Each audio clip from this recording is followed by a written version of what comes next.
Halo semua, balik lagi bareng gue Verave dan seperti biasa di video kali ini gue bakalan lanjutin alur cerita yang sebelumnya pernah gue upload. Dan gak kerasa gue udah sampai ke session 22 ya dari kelanjutan Battle Through Devon ini atau Benua Kaisar. Tanpa banyak basa-basi yuk kita langsung check this out aja alur ceritanya.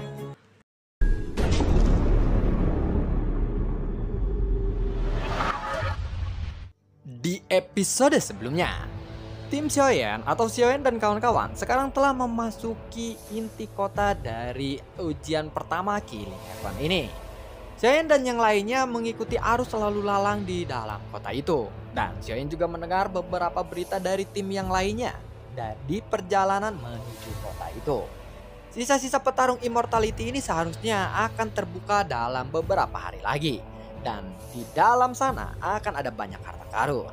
Tetapi untuk mendapatkan harta itu pastilah tidak akan mudah. Apalagi tim alam Dongsheng Jie dan juga alam Tianhe kabarnya telah membawa banyak petarung kuat dan sangat mendominasi di tempat ini. Kita harus berhati-hati terhadap mereka. Ketika bisikan-bisikan ini memasuki telinga Xiaoyan, mereka pun ikut memandang ke arah Xiaoyan dan yang lainnya. Meskipun wajahnya terlihat tenang, dia tidak pernah menyangka bahwa keberuntungannya akan begitu baik sekarang. Karena yang terkuat dari tim-tim ini hanyalah dan ternyata adalah tim dari alam Dongsheng dan juga alam Tianhe yang sudah pasti bisa dikalahkan oleh Xiaoyan sebelumnya.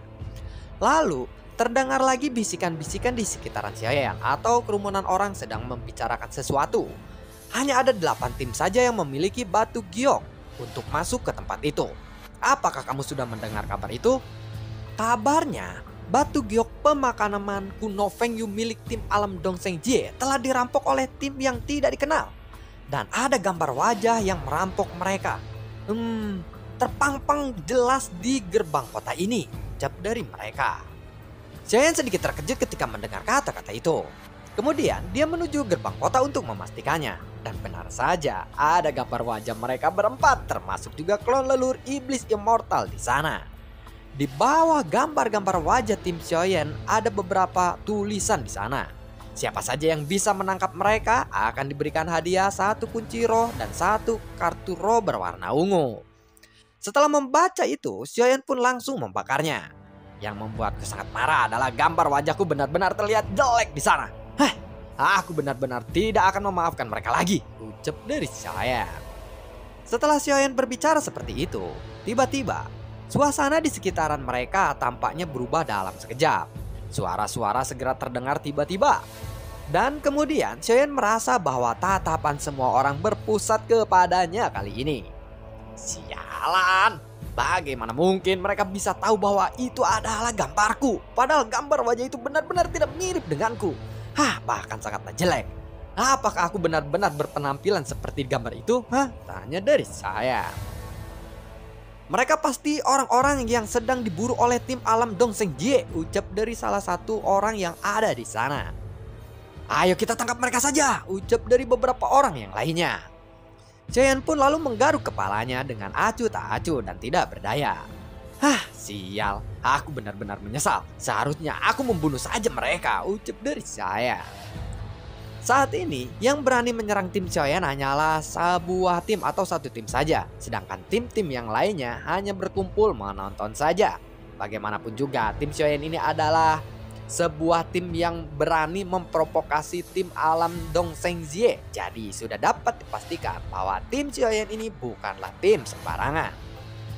Perkenalkan, namaku adalah Yanqi yang berasal dari alam Kaisar.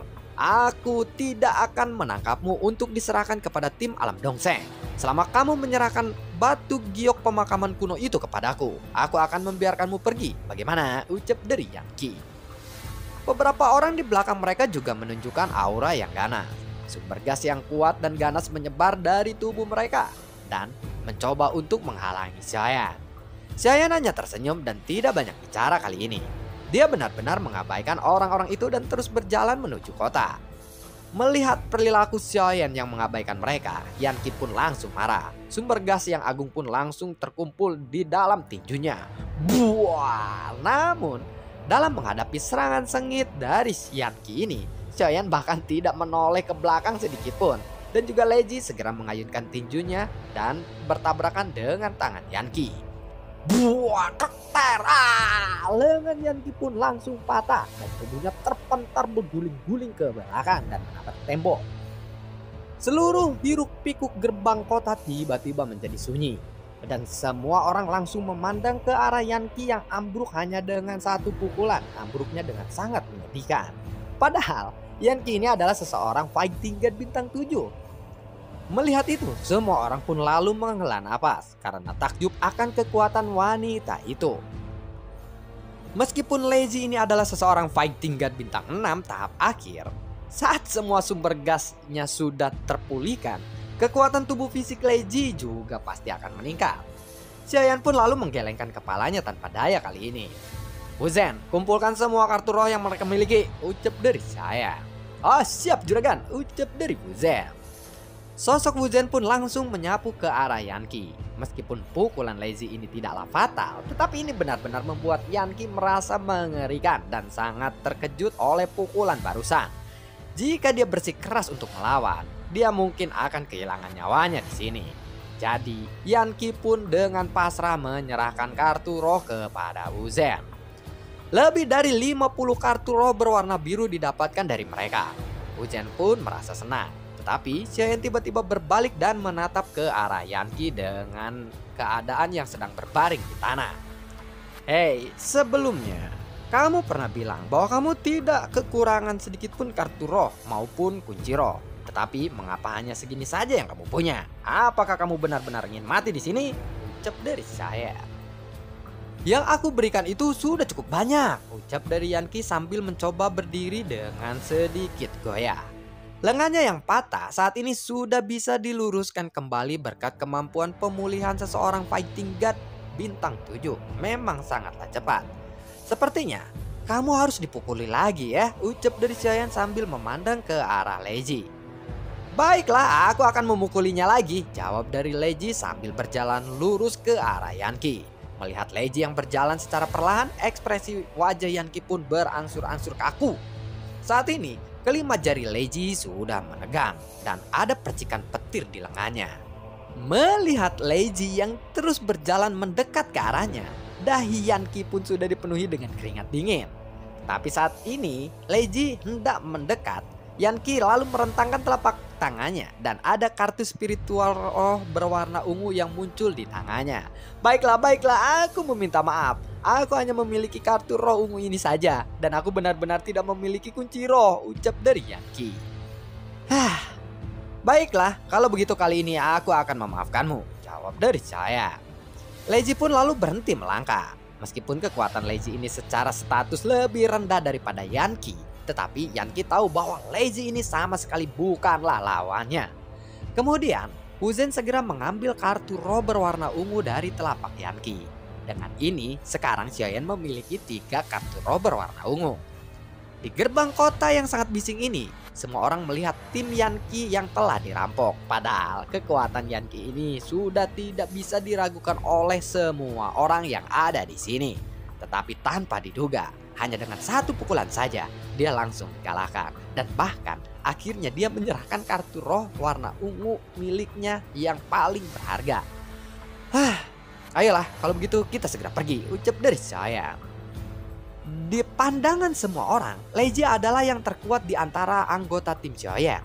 Karena aura Xiaoyan hanyalah seseorang fighting god bintang 5 saja. Namun, Leji benar-benar mematuhi perintah Xiaoyan. Jadi, ketika mereka melihat Xiaoyan, mata mereka penuh dengan kekaguman. Karena meskipun aura yang memancar dari Xiaoyan ini hanyalah seseorang fighting god bintang 5 saja, tetapi ada juga rasa penindasan yang kuat yang memancar dari tubuh Xiaoyan ini. Sebentar lagi, kita mungkin akan segera sampai, ucap dari Xiaoyan. Bangunan-bangunan besar di kota ini telah bobrok, tetapi Xiaoyan masih bisa merasakan bahwa dulunya kota ini sangatlah besar dan megah. Setelah memasuki kota, ada tekanan yang menyapunya. Meskipun tekanan ini sudah lemah, Xiaoyan masih bisa merasakan bahwa Xiaoyan mungkin ada sedikit panik. Xiaoyan pun semakin percaya bahwa ada peninggalan dari para petarung immortality sebelumnya di sini. Meskipun di sini banyak sekali orang yang berlalu lalang, saat ini semua orang terlihat sangatlah waspada. Saat Xiaoyan berjalan di sepanjang jalan, batu giok kuno di tangan Xiaoyan pun memancarkan cahaya dan membimbing Xiaoyan untuk terus berjalan maju. Di tengah-tengah kota yang bobrok ini, ada sebuah aula megah yang kontras dengan reruntuhan di sekitarnya. Aula megah ini terletak di tengah-tengah dan aula itu dipenuhi dengan orang-orang. Aula itu besar dan luas, megah dan juga menjulang tinggi. Cukup untuk menampung ribuan orang. Orang-orang yang berada di sini memancarkan fluktuasi aura yang kuat. Tentu saja yang paling menindas adalah seseorang yang berdiri di ujung aula itu. Dan dia adalah Qian Sui. Hei, Qian Sui, kenapa tim alam Dong Xingji ada di sini? Bukankah batu giok segel pemakaman kuno Feng Yu milik kalian sudah direbut oleh tim yang lainnya? Hah, apa yang sedang kalian lakukan di sini? Jika aku menjadi kalian, tentu saja aku akan malu untuk ada di sini. Ucap dari seseorang yang bernama Zhao Tiang. Hei Zhao Tiang, kamu tidak perlu menyindirku seperti itu. Bukankah Qixin juga telah meninggal karena dibunuh oleh seseorang? Hah, apakah kamu tidak kehilangan muka karena itu? Ucap dari Qian Sui. Pria bermata Zhao Tian ini bernama langsung terkejut dan menatap ke arah Qian Sui dan ekspresinya terlihat suram. Bagaimanapun juga, Qixin ini merupakan petarung kuat dari alam Tianhe dan kematiannya ini secara alami akan memberikan pukulan besar bagi tim alam Tianhe. Apakah kamu tahu siapa orang yang telah membunuhnya? Tanya dari Zhao Tian. Tentu saja. Karena itu adalah orang yang sama yang telah mengambil batu giok milikku juga, ucap dari Qian Sui. Mendengar itu, ekspresi Zhao Tian pun menjadi suram. Jika saja dia bisa menemukan orang yang membunuh Qixin sebelumnya, Zhao Tian pasti tidak akan melepaskannya. Hai, ngomong-ngomong, kenapa tidak kamu sendiri saja yang membawa benda penting seperti itu? Hah? Ucap dari Zhao Tian kepada siapa tadi, Qian Sui. Benda itu adalah hasil dari keberuntungan Aokiyuki dan para prajuritku telah dibagi menjadi 3 kelompok. Jadi tentu saja tidak ada waktu untuk mengumpulkan barang-barang itu dan membantu Kyuki untuk menyimpannya saja. Lalu bagaimana bisa kamu yakin bahwa orang yang mengambil batu giok itu akan datang ke sini? Dia bisa saja takut dan dia tidak akan datang ke sini. Dan jika dia tidak ada di sini dan tidak datang, kami tidak akan bisa memasuki sisa-sisa pertarungan abadi di sini, bukan? Ucap dari Zhao Tian. Dia pasti datang, aku dapat memastikannya, ucap dari Aoki Kyuki. Oh, benarkah? Kamu telah kehilangan barang yang kamu bawa, dan jika dia tidak muncul, aku akan membunuhmu, ucap dari Zhao Tian sambil memandang ke arah Aoki Kyuki. Tiba-tiba terdengar suara dari kerumunan. Hei, tunggu. Batu giok ini tiba-tiba menyala dengan lebih terang. Apakah batu giok ke-8 akhirnya ada di sini? Ucap dari orang-orang. Batu giok pemakaman kuno yang sama di tangan Xiaoyan juga mulai bergetar hebat dan bercahaya lebih terang lagi. Semua orang di aula itu pun lalu melihat ke arah luar. Aula yang tadinya agak bising tiba-tiba menjadi jauh lebih tenang. Banyak orang yang penasaran dengan melihat sekelilingnya mencari tim yang sedang memegang batu giok ke-8 itu. Dan sepertinya memang dia akan datang ke sini. Hei Qian Sui, apakah kamu berencana untuk mengambil kembali batu itu? Tanya dari Zhao Tian. Tentu saja, jawab dari Qian Sui. Dengan niat membunuh yang sangat kuat terlihat di wajahnya yang cantik. Buar, tiba-tiba terdengar suara ledakan di ujung yang jauh. Petir dan api pun lalu menyebar seketika. Semua orang pun menghindar satu demi satu, memberikan jalan. Lalu ada 3 sosok yang berjalan dengan sangat anggun. Apakah itu mereka? Ucap dari Qian Sui. Tepat sekali, itu adalah mereka, jawab dari Aoki Kyuki. Tetapi pada saat ini, Qian Sui sedikit mengkerutkan keningnya. Seolah-olah dia menyadari ada sesuatu yang salah. Hah? Bukankah kamu berkata bahwa ada 4 orang dari tim mereka? Mengapa hanya ada 3 saja sekarang yang datang? Tanya dari Qian Sui. Aoki Kyuki kemudian langsung melihat sekelilingnya. Tetapi dia juga tidak menemukan orang keempat dari tim Xiaoyan ini. Aku yakin mereka ada 4 orang. Dan orang itu memiliki fluktuasi sumber gas. Namun kekuatannya sangatlah luar biasa. Lalu dia pun merasa bingung. Tetapi meskipun mereka ini hanya ada 3 orang, yang terpenting saat ini adalah tim Xiaoyan sudah muncul di hadapan mereka semua. Jadi Qian Sui secara alami akan mengambil tindakan untuk memulihkan reputasi alam Dongseng lagi. Hei kalian, kembalikan batu giok milik tim alam Dongseng, ucap dari Qian Sui. Kekuatan tekanan sumber gas yang kuat pun lalu menyebar dari tubuhnya. Saat tekanan ini menyebar, semua orang pun kagum dengan kekuatan itu. Sementara itu, Xiaoyan tetap berjalan tanpa tergesa-gesa. Dan dia tidak buru-buru menjawab pertanyaan dari Qian Sui itu. Nona cantik, kami mendapatkannya dengan kemampuan kami sendiri. Sekarang, batu giok itu ada di tanganku. Jadi, itu adalah milikku, ucap dari Xiaoyan. Ini berarti kamu benar-benar ingin mati, ucap dari Qian Sui. Apakah kamu tahu? Aku telah membiarkan orang-orang dari alam Dongseng Jie menggangguku berkali-kali. Dan aku memaafkan mereka juga. Jika kalian kembali berulah, kali ini aku benar-benar tidak akan memaafkan kalian, ucap dari Xiaoyan. Ketika Xiaoyan berbicara seperti itu, ada sosok yang bergegas keluar dari tempat tepat di belakang Qian Sui. Tubuhnya memancarkan fluktuasi Fighting God bintang 6 dan dia menyerang langsung tanpa meminta izin kepada Qian Sui. Sosok itu melesat mengepalkan tinjunya dan dia segera menyapu ke arah Xiaoyan dengan energi yang sangat ganas. Dihadapkan dengan serangan yang tiba-tiba dan ganas ini, Xiaoyan tetap tenang dan dia bahkan bersikap untuk bertahan atau santai-santai saja. Ketika tinju itu mendekat dengan sangat cepat, Lei Ji segera maju untuk mengepalkan tinjunya yang berisi halilintar. Buar. Kemudian semua orang pun terkejut ketika melihat sosok yang menyerang tadi itu terpental ke belakang dan berlumuran darah. Dan setengah dari lengan orang itu pun telah terbakar dan gosong. Hei, aku datang ke sini bukan untuk memberikan batu giok itu kembali kepada kalian. Jika kalian bersikeras ingin membuat masalah lagi dengan kami, maka kami tidak akan memberikan ampunan kepada kalian lagi, ucap dari saya. Kalian semua mundur, biarkan aku saja yang menyelesaikan ini, ucap dari Qian Sui. Dia pun lalu melangkah maju dan sumber gasnya yang agung pun meledak. Dengan 50 juta sumber gas, dia pasti sudah menembus ke tahap akhir Fighting God bintang 7. Tidak heran, dia sangatlah percaya diri, ucap dari Zhao Jia. Xiaoyan pun lalu menatap ke arah Qian Sui, kemudian Lei Ji melangkah mundur. Saat ini, tatapan Qian Sui juga tertuju kepada Xiaoyan. Semua orang pun terkejut karena di mata mereka Lei Ji adalah yang terkuat dari tim Xiaoyan ini. Sedangkan Xiaoyan saat ini hanya seseorang Fighting God bintang 5 saja. Mereka pun langsung memperkirakan bahwa Qian Sui pasti bisa membunuh Xiaoyan hanya dengan satu serangan saja. Apakah kamu ingin mati? Tanya dari Qian Sui. Ya, kita kan belum tahu hasilnya kalau belum mencobanya, jawab dari Xiaoyan. Dia lebih kuat dari lawan yang kita temui sebelumnya. Berhati-hatilah, ucap dari Lei Ji dan berbisik ke telinga Xiaoyan. Xiaoyan pun lalu mengangguk. Sosoknya masih berdiri tegak saat menghadapi tekanan dari 50 juta sumber gas milik Qian Sui. Kemudian 4 juta fondasi sumber gas milik Xiaoyan pun lalu menyebar. Saat menyaksikan sumber gas Xiaoyan yang menyebar, semua orang pun tertawa.